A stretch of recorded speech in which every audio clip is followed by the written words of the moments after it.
Sirene kembali melonglong di Kiev, malam yang semestinya tenang berubah menjadi lautan kilatan cahaya dan ledakan tanpa henti. Di angkasa, KH-101, Kaliber dan KH-22 saling bersilangan dengan rudal pencegat Ukraina. Sementara drone Geran 2 menyelinap masuk melalui setiap celah yang tidak tertutup pertahanan. Yang membuat serangan besar bulan ini semakin ganjil adalah pertanyaan yang ikut menyertainya. Apakah gelombang berikutnya akan membawa senjata yang lebih mematikan atau justru memperlihatkan titik lemah yang selama ini disembunyikan Moskow? Tetap lanjutkan video ini karena ada pola kecil dalam serangan terbaru yang tampaknya sepele tapi bisa menggeser arah perang. Kita akan membahas ironi itu sebentar lagi. Inilah senjata Rusia yang digunakan serangan Ukraina bagian keempat. Dalam berbagai rekaman dari Ternopil hingga Pavlohrad, terlihat kilatan terang dari ekor Tu-22M3, tanda bahwa sebuah KH-22 baru saja diluncurkan. Beberapa detik kemudian, kamera menangkap garis nyala supersonik yang menukik hampir lurus ke bawah sebelum meledak di tengah-tengah kawasan pemukiman. Pola ini sangat sesuai dengan ciri khas KH-22, rudal era Perang Dingin yang awalnya dibuat untuk menenggelamkan kapal induk Amerika Serikat. Tetapi kini digunakan Rusia sebagai senjata penghancur darat dengan daya ledak besar. KH-22 memakai bahan bakar cair yang sangat korosif, dapat melaju lebih dari Mach 4, membawa hampir 1 ton hulu ledak sekitar 960 kg, dan menyerang dengan lintasan menyelam ekstrim yang membuatnya sangat sulit dicegat. Namun ironi terbesar rudal ini justru terletak pada akurasinya. Dalam banyak kasus, KH-22 dapat melesat ratusan meter dari target, sehingga sering menghantam blok apartemen atau infrastruktur sipil alih-alih sasaran militer. Jika dibandingkan rudal jelajah barat seperti Storm Shadow atau Scalp EG, KH-22 unggul dalam kecepatan, kemampuan menembus pertahanan dan radius kerusakan, tetapi kalah jauh dalam akurasi serta teknologi pemandu modern. Meski begitu, Rusia tetap mencoba memaksimalkan potensinya lewat profil terbang baru dan pemakaian varian KH-32 yang membawa avionik lebih canggih. Bagi Ukraina, setiap peluncuran KH-22 tetap berarti satu ancaman yang hampir mustahil dihentikan. Dan ketika peringatan udara berbunyi, hanya beberapa detik sebelum ledakan besar mengguncang daratan di bawahnya.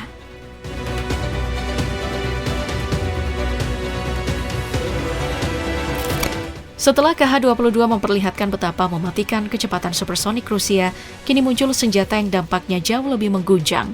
Zircon, rudal hypersonic yang sudah lama memicu ketakutan di Eropa.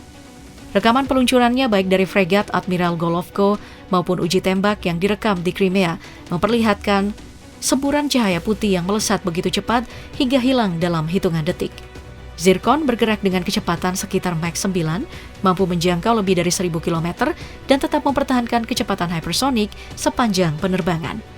Dengan karakteristik seperti itu, hampir setiap titik di Ukraina dapat berubah menjadi sasaran.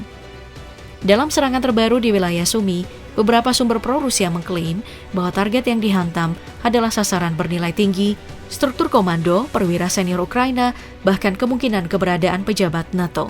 Meskipun detailnya masih diperdebatkan, klaim ini menunjukkan bagaimana Zircon diposisikan sebagai senjata untuk menghantam pusat keputusan. Secara teknis, Zircon memegang keunggulan mutlak terhadap pertahanan barat. Tidak ada sistem NATO termasuk Aegis maupun Patriot yang terbukti mampu mencegat manuver lintasannya yang sangat cepat. Sementara rudal hypersonic barat masih berada pada tahap prototype, Zircon sudah beroperasi dalam skala tempur. Satu-satunya kekurangan jelasnya adalah jumlah yang masih terbatas dan platform peluncur yang belum beragam, meski beberapa laporan menyebutkan Rusia sedang menyiapkan versi peluncur darat. Dengan penggunaan material karbon 3D, intake paduan nikel, serta desain simetris untuk produksi cepat, Zircon tidak lagi sekadar senjata intimidasi. Ia mulai berfungsi sebagai instrumen pemburu target strategis, membuka babak serangan Rusia yang jauh lebih berani dan sulit diprediksi.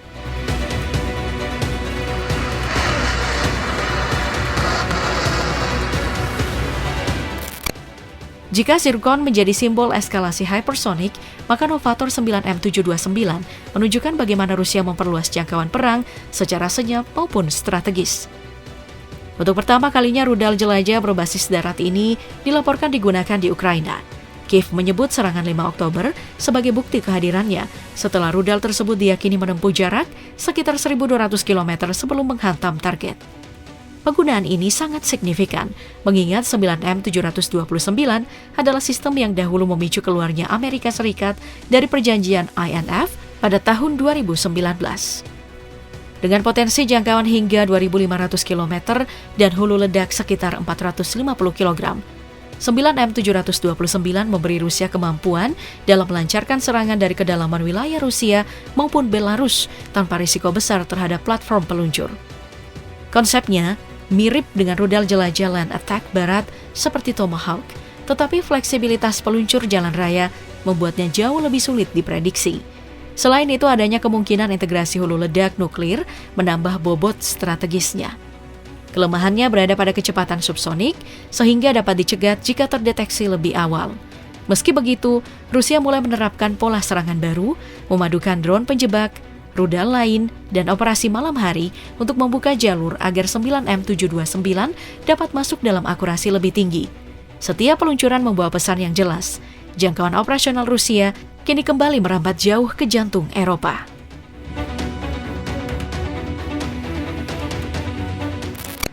Setelah menelaah evolusi rudal Novator 9M729, gambaran modernisasi persenjataan Rusia terlihat semakin jelas ketika kita masuk dalam penggunaan bom luncur di perang Ukraina. Bom-bom generasi terbaru seperti FAB-250, FAB-500, dan FAB-1500 kini menjadi salah satu instrumen paling merusak dalam serangan Rusia. Ketiganya sebenarnya hanyalah bom gravitasi era Soviet, sering disebut dumb bomb, namun kini diubah total dengan penambahan kit sayap, modul navigasi satelit, dan pada beberapa varian bahkan ditambahkan mesin turbojet buatan Tiongkok, menjadikannya bom luncur berkemampuan semi-presisi. Dari segi biaya, bom ini juga lebih murah dibandingkan sistem presisi barat seperti JDAM atau rudal Storm Shadow. Walaupun akurasinya tidak setinggi senjata NATO, bom luncur Rusia unggul dalam jangkauan yang kini mencapai 70 hingga 200 km. Su-34 dapat meluncurkannya dari luar zona pertahanan Ukraina, sehingga pesawat tidak perlu memasuki area berbahaya, tetapi tetap mampu menghantam target bernilai tinggi.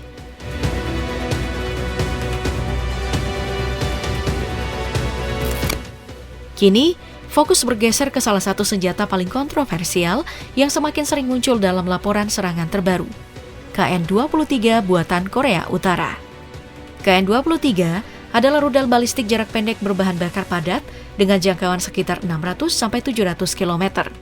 Rudal ini memiliki kemampuan manuver terminal yang meniru pola Iskander M dan membawa hulu ledak 500 kg, cukup besar untuk menghancurkan bangunan beton dan merobohkan struktur industri berat.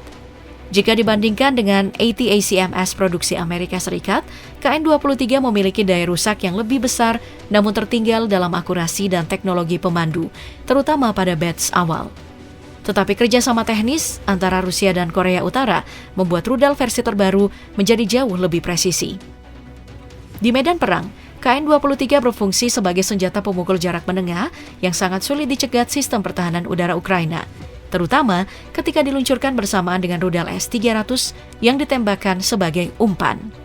Pola serangan berlapis seperti ini membuat operasi Rusia semakin rumit untuk diprediksi dan meningkatkan tekanan terhadap kota-kota garis depan Ukraina.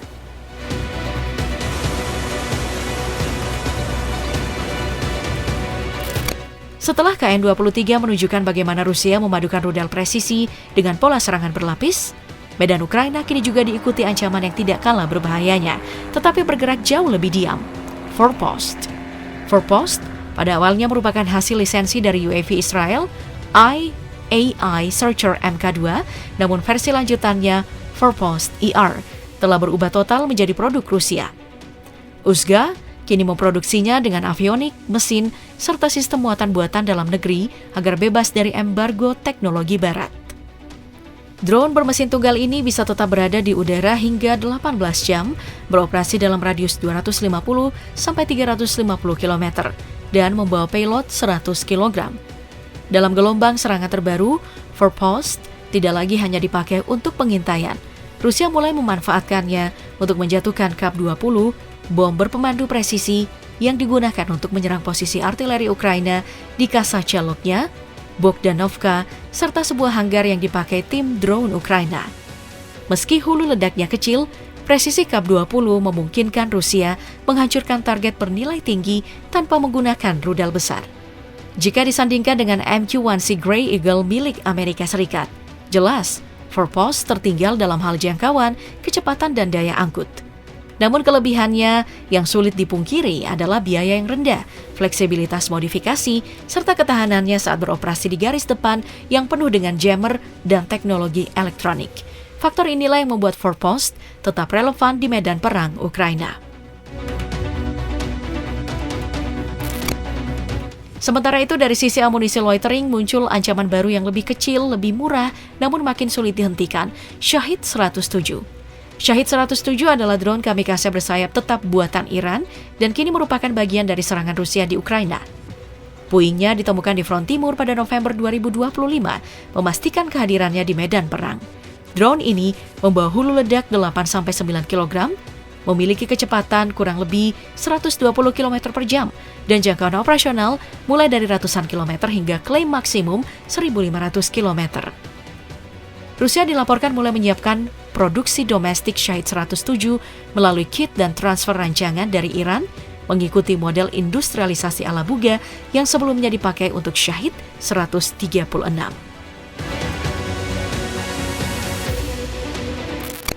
Di tengah tekanan yang terus meningkat di front timur, negara-negara barat mencoba menahan laju kemunduran Ukraina dengan gelombang dukungan militer baru. Prancis telah menandatangani deklarasi pasokan jet tempur Rafale, rudal udara tambahan, serta sistem pertahanan SAMP. Sementara Jerman sudah menyerahkan seluruh 4 unit Skynex yang mereka janjikan. Lapisan pertahanan jarak pendek yang sangat dibutuhkan untuk menghadapi serangan drone dan rudal Rusia yang tidak pernah berhenti. Meski penting, langkah ini tetap dipandang sebagai reaksi defensif yang datang terlambat. Lebih mirip upaya memperlambat dorongan Rusia ketimbang mengubah arah perang secara strategis.